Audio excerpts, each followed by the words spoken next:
তার বাদশাহের কোনো আদিঅন্ত নাই। আবার সর্বদা তিনি মর্যাদাশীল, ক্ষমতাবান। তার ক্ষমতা বা আয়ত্তেই সমগ্র জাহান। আবার সর্বদা তিনি প্রতিপালনকারী।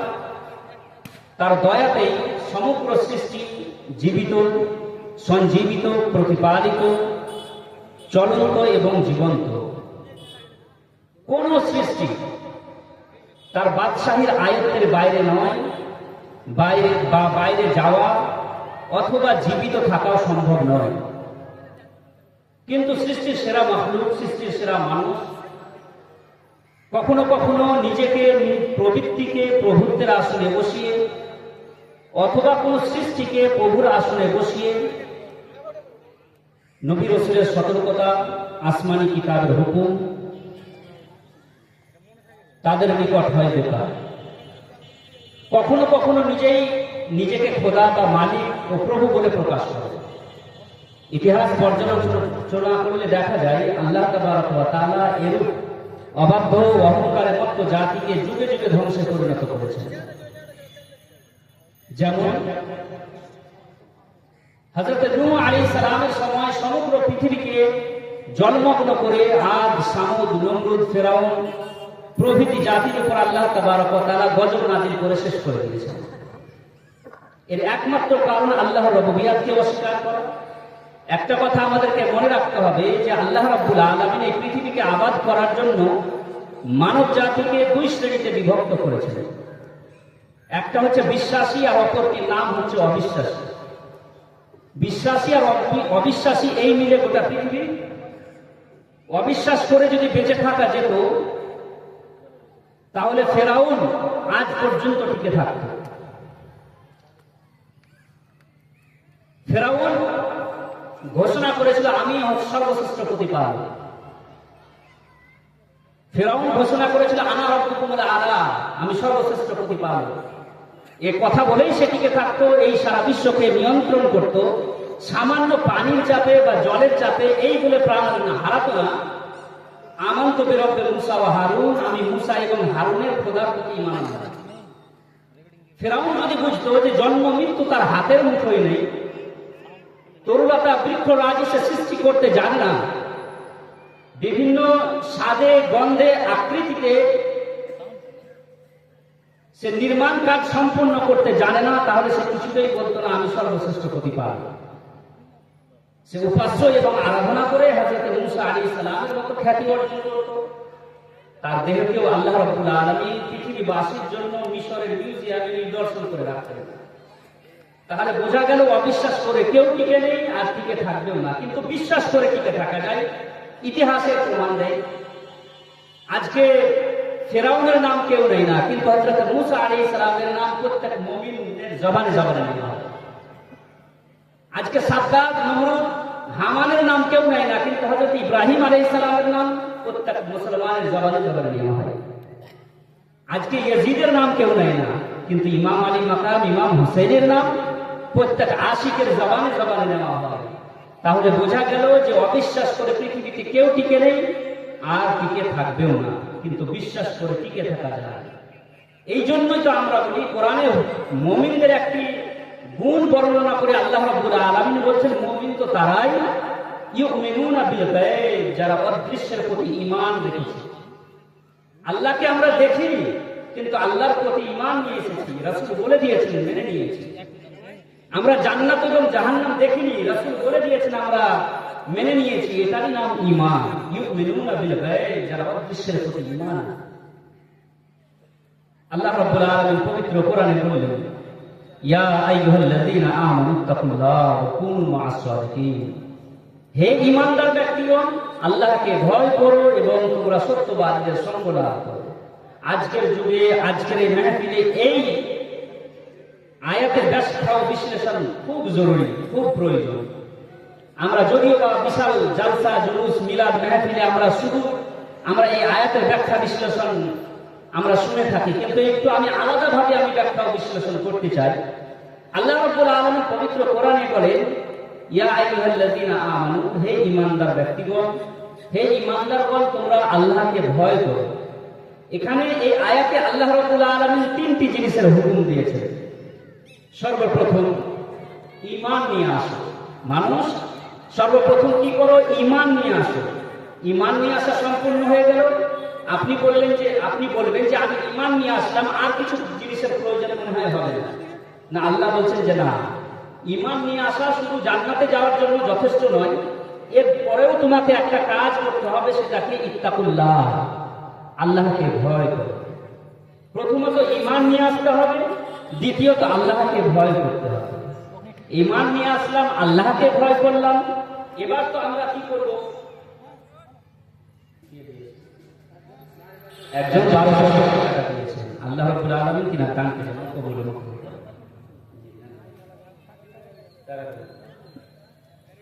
ঈমান নিয়ে আসলে একজন মানুষ আল্লাহকে ভয় করে, এবার তো জান্নাতে যাবে। এবার তো জান্নাতে যাওয়ার জন্য তার কোনো জিনিস বাধা ও বিপত্তি হবে না। আল্লাহ বলছেন না, এখনো তুমি জান্নাতে যেতে পারো না, তোমার ঈমান পরিপূর্ণ এখনো হয়নি। কেন? তাহলে কি করতে হবে? আল্লাহর হুকুম ওয়াকুনু মা'আস সাদিকিন। এবার তুমি আল্লাহকে ভয় করেছো, ঈমান নিয়ে এসেছো, আল্লাহকে ভয় করেছো, এবার তুমি সত্যবাদীদের সঙ্গ লাভ করো, সত্যবাদীদের সাথী হয়ে যাও, সত্যবাদীদের সাথী হয়ে যাও। এটা আল্লাহর হুকুম, এটা কোনো সুন্নি আলিমদের হুকুম নয়, এটা আল্লাহর হুকুম। কুনু মা'আস সাদিকিন, সত্যবাদীদের সঙ্গ লাভ করো। সত্যবাদীদের সঙ্গ যদি লাভ না করি তাহলে ক্ষতি কি হবে আমাদের? আমরা দেখতে পাচ্ছি আজকে বর্তমান ডিজিটাল যুগ, আধুনিক যুগে বসবাস করছি আমরা। আমাদের আহলে সুন্নাত ওয়াল জামাতের যুবকদের দিল থেকে রাসূলের প্রেম ও ভালোবাসাকে ছিনিয়ে নেওয়ার পরিকল্পনা চলছে। রাসূল করিম সাল্লাল্লাহু আলাইহি ওয়াসাল্লামের ইশক এবং ভালোবাসা, এটাকে ছিনিয়ে নেওয়ার কঠিনভাবে ফেসবুক, টুইটার ও ইউটিউবের বিশাল বড় বড় শেখরা, নামধারী শেখরা কি করছে? এদের দিল থেকে রাসূলের ভালোবাসাকে কেড়ে নেওয়ার ষড়যন্ত্র চালাচ্ছে। পাড়ায় পাড়ায়, রাস্তার মোড়ে, সব জায়গায় কি হচ্ছে? হুজুর সাল্লাল্লাহু আলাইহি ওয়াসাল্লামের জাতের প্রতি হামলা হচ্ছে। আল্লাহ রাব্বুল আলামিন বলেছেন ওয়াকুনু মা'আস সাদিকিন, তোমরা সত্যবাদীদের সঙ্গ লাভ করো, না হলে হুজুর আলা হযরত আজিমুল বরকত মুজাদ্দিদ দ্বীন ও মিল্লাতের ভাষায় বুঝুন। হুজুর আলা হযরত বলেন, সুনা জঙ্গল রাত अंधेरी छाई बदली काली है, सोने वालों जागते रहे हो, चोरों की रखवाली है। সোনা জঙ্গল, অন্ধকার জঙ্গল, শুনশান জঙ্গল, ওই সময় রাত্রি যদি হয়, আর রাত্রি বেলায় যদি জঙ্গলে রাত্রি অতিবাহিত করতে হয়, তাহলে কিন্তু খুব সাবধানে রাত্রি অতিবাহিত করতে হবে। না হলে কি হবে? যদি সাবধানতা অবলম্বন না করি তাহলে রাত্রি বেলায় হয়তো কোনো দিক থেকে চোর বা ডাকাত এসে দু চার চাকু মেরে ধন সম্পদ লুট করে নিয়ে চলে যাবে। অথবা যদি চোর এবং ডাকুর হাত থেকেও যদি আমরা বেঁচে যাই, তাহলে কোনো দিক থেকে নেকড়ে বাঘ এসে কি করবে? আমাদেরকে হামলা করে আমাদের জানকে নিয়ে চলে যাবে। তাহলে রাত্রি যদি অতিবাহিত করতে হয় এইরকম রাত্রিতে, তাহলে খুব সাবধানে রাত্রি অতিবাহিত করতে হবে। দুনিয়াটা হচ্ছে জঙ্গল। এই জঙ্গলে কি আছে? জঙ্গল তো অনেক ভালো, যেখানে জান যাবে অথবা মাল যাবে। আল্লাহ বলছেন জঙ্গল তো অনেক ভালো, সেখানে জান যাবে অথবা মাল যাবে। কিন্তু এই দুনিয়ায় এমন একটা জঙ্গল, পাড়ায় পাড়ায় চায়ের দোকানে এমন ভাবে রাসূলের শানে মানে পুস্তকি হচ্ছে যে এখানে আপনারা আমার সব চাইতে ধন এবং সম্পদের চাইতেও বেশি দামি এবং জানের চাইতেও বেশি দামি হচ্ছে ঈমান ও আকীদা, সেটা চলে যাবে আর আমরা বুঝতেও পারবো। তাই জঙ্গলের চাইতে বেশি ভয়ঙ্কর এই দুনিয়াতে আমাদেরকে চলতে হলে পরে সত্যবাদীদের সঙ্গ লাভ করতে হবে। এবার আসুন হযরত ইমাম আলী মাকাম সত্যবাদীদের সাথে থাকা কতটা প্রয়োজন, সত্যবাদীদের সাথে কতটা আমাদেরকে থাকার ইম্পর্টেন্স আমাদেরকে বলে গেছেন। ইমাম আলী মাকাম ইমাম হোসেন রাদিয়াল্লাহু তাআলা আনহু কারবালার প্রান্তরে শেষ মেসেজ দিয়েছিলেন, সেটা কি ছিল? সেটা ছিল এই, সেখানে কোনো নামাজ, রোজা, হজ, যাকাতের কথা হয় না। সেখানে ইমাম হোসেন যে সর্বশেষ ইয়াজিদি সৈন্যবাহিনীকে সম্বোধন করে যে কথাটি বলেছিলেন, সে কথা হচ্ছে এই যে, হে ইয়াজিদি সৈন্যবাহিনী, তোমরা হয়তো আমাকে চিনতে ভুল করছো। জানো আমি কে? আমি হলাম সেই পরিবারের সন্তান, সেই ফ্যামিলির আমার সম্পর্ক সেই বাড়ির সাথে যে বাড়িতে দিন এবং রাত্রিতে কোরআন নাযিল হতো।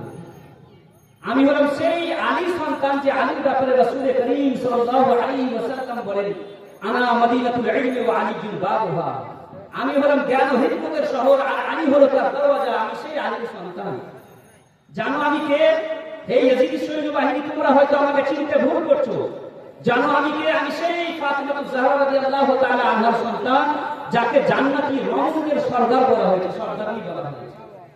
হে ইয়াজিদি সৈন্যবাহিনী, তোমরা হয়তো আমাকে চিনতে ভুল করছো। জানো আমি কে? আমি সেই ইমাম হোসেন রাসূল করিম সাল্লাল্লাহু আলাইহি ওয়াসাল্লাম বলেছেন, আল হাসান ওয়া হুসাইন ইলা আহলিল জান্নাহ, হাসান আর হোসেন জান্নাতি বলছে। আমি হলাম সেই ইমাম হোসেন, যে ইমাম হোসেনকে রাসূল করিম সাল্লাল্লাহু আলাইহি ওয়াসাল্লাম কখনো কাঁধে দিয়ে ফেলতেন না, যে ইমাম হোসেন কাঁধে চড়ে বসলে রাসূল করিম সাল্লাল্লাহু আলাইহি ওয়াসাল্লাম নিজের নামাজকে লম্বা করে দিতেন।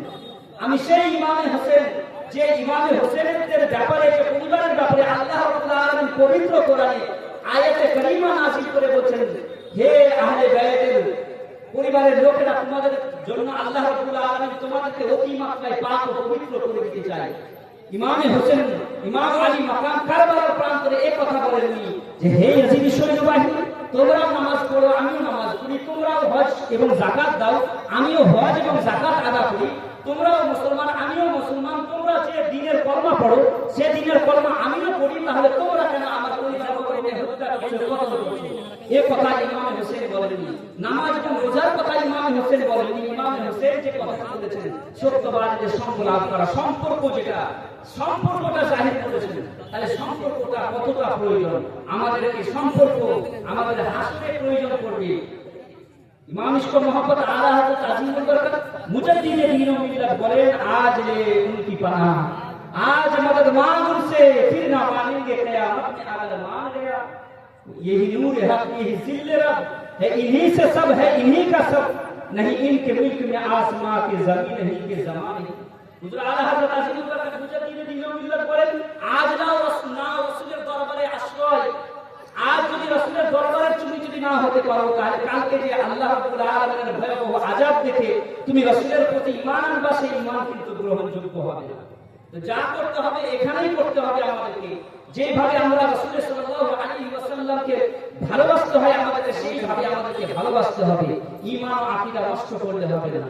মুআজ্জাজ সামিঈন কিরাম, আমি যে আজকের যে জলসা, সে জলসা যুবকদের একটি টিম আজকের এই জলসার আয়োজন করেছে, তাদেরকে আমি ধন্যবাদ জানাই। কারণ রাত্রি জলসাতে অনেক রকম ঝামেলা হয়, রাতের জলসাতে অনেক ঝামেলা, আর দিনের বেলায় জলসাতে কিন্তু ঝামেলা হয় না। কিন্তু আমাদের দেশে দিনের বেলায় জলসাকে উঠিয়ে দেওয়া হচ্ছে, রাত্রি সারা রাত জলসা করছি, আমরা ফজরের নামাজ পড়ি না, এটা কিন্তু ঠিক না।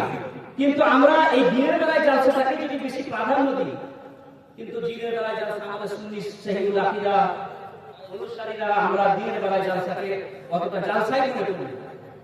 তো বিরাদরান মিল্লাত ইসলামী, আমি ধন্যবাদ জানাই ওই সমস্ত যুবক বৃন্দদেরকে। কিন্তু কথাটি হচ্ছে, আজকের যুগে, আজকের দিন গোটা পৃথিবীবাসী বিশ্বব্যাপী ভাবে, ওয়ার্ল্ড ওয়াইড ভাবে আপনি যদি দেখতে যান, তাহলে আজকের যুগে সবচাইতে পিছিয়ে পড়া জাতির নাম একটাই, সেটা হলো মুসলমান। আজকের যুগে সবচাইতে বেশি অশিক্ষিত জাতির নাম হলো মুসলমান। আজকের যুগে রাজনৈতিক দিক দিয়ে আমরা পিছিয়ে, শিক্ষার দিক দিয়ে মুসলমান আজ পিছিয়ে, আজকে ধার্মিক দিক দিয়ে, রাজনৈতিক, ধার্মিক, শিক্ষণীয় দিক দিয়ে আমরা সব দিক দিয়ে পিছিয়ে পড়া জাতি মুসলমান। আর পৃথিবীর বুকে সবচাইতে নির্যাতনের শিকার আজ মুসলমান। এর কারণটা কি? আর আজকের এই আধুনিক যুগে আমরা কিভাবে এখান থেকে মাথা চাড়া দেব? কোন কোন বিষয় হলে আমাদের যুবকরা আল্লাহর দ্বীনের দিকে আসবে, রাসূল করিম সাল্লাল্লাহু আলাইহি ওয়াসাল্লামের পথের দিকে আসবে? আল্লাহ রাসূল সাল্লাল্লাহু আলাইহি ওয়াসাল্লাম বলেন, আল্লাহ রাব্বুল আলামিন বলেন, মা আতাকুমুর রাসূলু ফাখুযুহু ওয়া মা নাহাকুম আনহু ফান্তাহু। আল্লাহ রাসূল তোমাদেরকে যা দেন তা তোমরা সাদরে গ্রহণ করো, আর যা থেকে রাসূল তোমাদেরকে বিরত থাকতে বলেছেন, দূরে থাকতে বলেছেন, তোমরা দূরে থাকো। রাসূল করিম সাল্লাল্লাহু আলাইহি ওয়াসাল্লাম আমাদেরকে যে দ্বীন দিয়েছেন, এ বড় কষ্টের দ্বীন, এ বড় সাহাবায়ে কেরাম রাসূল করিম সাল্লাল্লাহু আলাইহি ওয়াসাল্লাম থেকে তাবেঈন, তাবেঈন, উলামায়ে মুজতাহিদিন, আইমায়ে মুজতাহিদিন, এখনকার যুগ পর্যন্ত বুজুর্গায়ে দ্বীন, উলামায়ে আহলে সুন্নাত, উলামায়ে সালেহিন, সকলে এই দ্বীনের জন্য অনেক ত্যাগ ও কুরবানি দিয়েছেন। অনেক ত্যাগ ও কুরবানি দেওয়ার পরে এই দিন আমাদের কাছে পৌঁছেছে, কিন্তু আমরা এই দিনের কদর করছি না। এই দিনকে আমরা যে সহজে পেয়ে নিয়েছি, এই দিনের আমরা কোনো কদর বুঝলাম না। রাসূল করিম সাল্লাল্লাহু আলাইহি ওয়াসাল্লামের সাহাবারা তাবেঈনরা এত সুন্দরভাবে নিজের সন্তানদেরকে কুরবান করে, নিজের পরিবারকে ত্যাগ করে তিনারা এই দিনকে আমাদের কাছে পৌঁছালেন, কিন্তু আমরা সেই দিনের কদর করলাম না। আজকে গোটা দুনিয়াতে আপনি যদি সার্ভে করেন তাহলে দেখতে পাবেন যে আজকে কখনো গরুর গোশতের নামে মরছে মুসলমান, কখনো লাভ জিহাদের নামে মরছে মুসলমান, কখনো চোর নাম দিয়ে মুসলমানকে মারা হচ্ছে। এমনকি মালদা থেকে যদি কলকাতা যায় আমরা, তাও ভয় ভয় ভয় ভয় ভাব মনে হচ্ছে। আমরা নিজেকে সঠিকভাবে হেফাজতে মনে করছি না। এর জন্য দায়ী কারা? কেন আমরা সবচেয়ে শিক্ষার দিক দিয়ে পিছিয়ে? কেন আমরা রাজনৈতিক দিক দিয়ে আমরা পিছিয়ে? আমরা তালিমে রাসূল, তালিমে নবী, সিরাতে নববীর দিক দিয়ে আমরা সবচেয়ে বেশি পিছিয়ে কেন? রাসূল করিম সাল্লাল্লাহু আলাইহি ওয়াসাল্লামের শিক্ষা দীক্ষাকে আমরা ভুলে গিয়ে আজ আমরা অসহায়।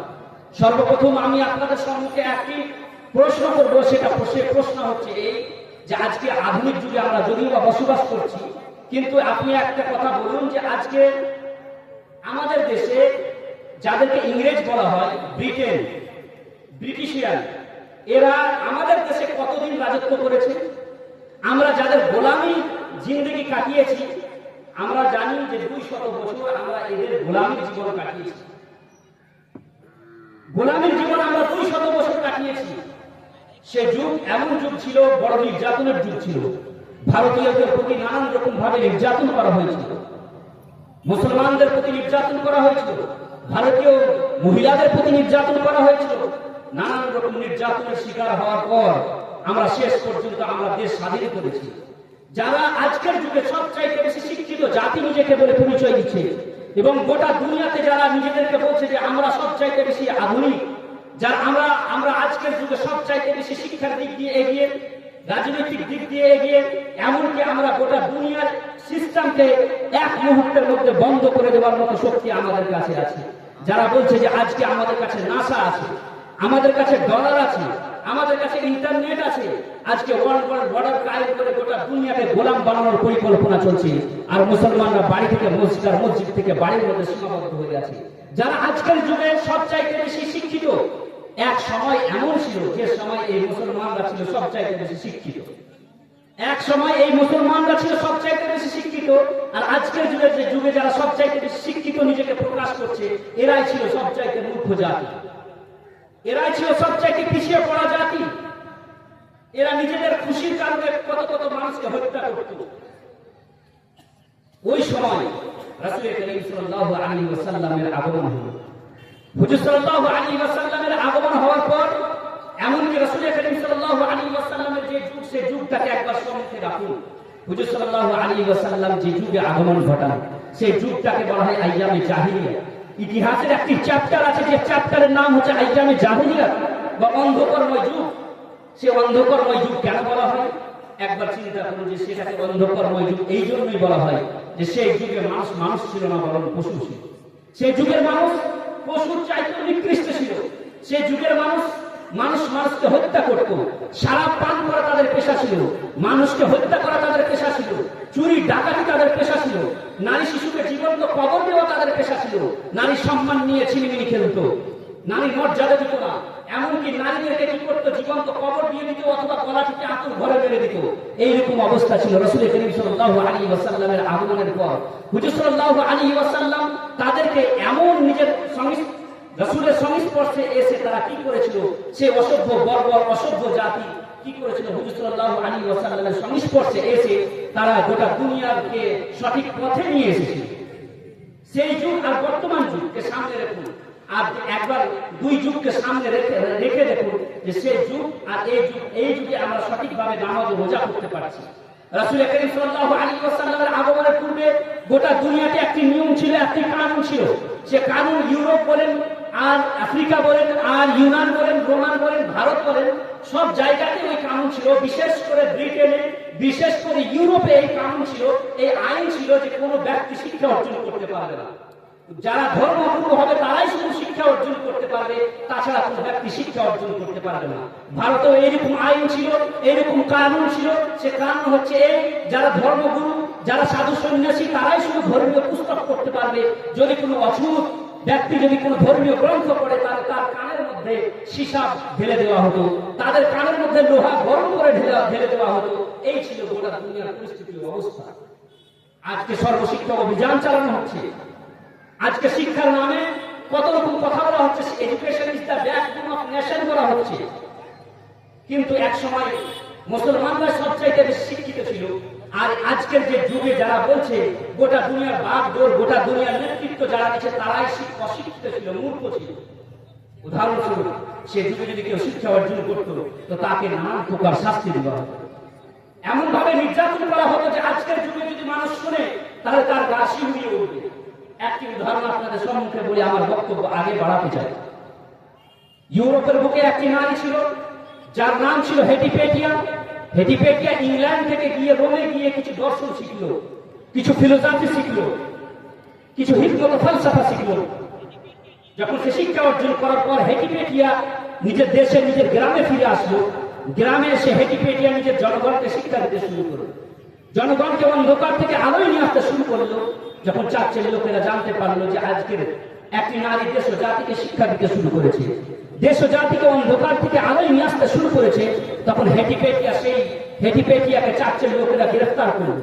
গ্রেফতার করার পর হেটিপেটিয়ার জন্য এমন ভয়ঙ্কর শাস্তি নির্ধারিত করা হয়েছিল যে হেটিপেটিয়াকে উলঙ্গ করা হোক, তারপরে তার শরীর থেকে চামড়াকে খুলে নেওয়া হোক, তারপরে তাকে পাথরে মাটিতে টানা হোক, তারপরে তাকে আগুনে নিক্ষেপ করা হোক। হেটিপেটিয়ার অপরাধ কি ছিল? হেটিপেটিয়ার দোষ কি ছিল? হেটিপেটিয়ার অপরাধ এটাই ছিল যে সে শিক্ষা অর্জন করেছিল, সে জনগণকে অন্ধকার থেকে আলোয় নিয়ে আসার চেষ্টা করেছিল। ভারতের বুকে শিক্ষার প্রতি পাবন্দি লাগানো হয়েছিল, আরবের বুকে শিক্ষার প্রতি পাবন্দি লাগানো হয়েছিল, ইউনানে শিক্ষার প্রতি পাবন্দি লাগানো হয়েছিল, রোমানে শিক্ষার প্রতি পাবন্দি লাগানো হয়েছিল। আমি তো এটাই বলবো যে বর্তমানে ইন্টারনেটের যুগ, আপনি গুগলে গিয়ে ডার্ক এজ সার্চ করুন, আর বিভিন্ন যখন সাইটসে যাবেন তখন দেখতে পাবেন যে সেই যুগে অনেক মানুষ ছিল যারা চাইছিল যে শিক্ষা অর্জন করব, জ্ঞান অর্জন করব, নিজের প্রভুকে চিনব, অন্ধকার থেকে আলোয় আসবো। কিন্তু সেই যুগের ভয়ঙ্কর ভয়ঙ্কর শাস্তির ভয়ে সেই যুগের মানুষ শিক্ষা অর্জন করতে পারেনি। এমন সংকটময় মুহূর্তে আল্লাহ রাব্বুল আলামিন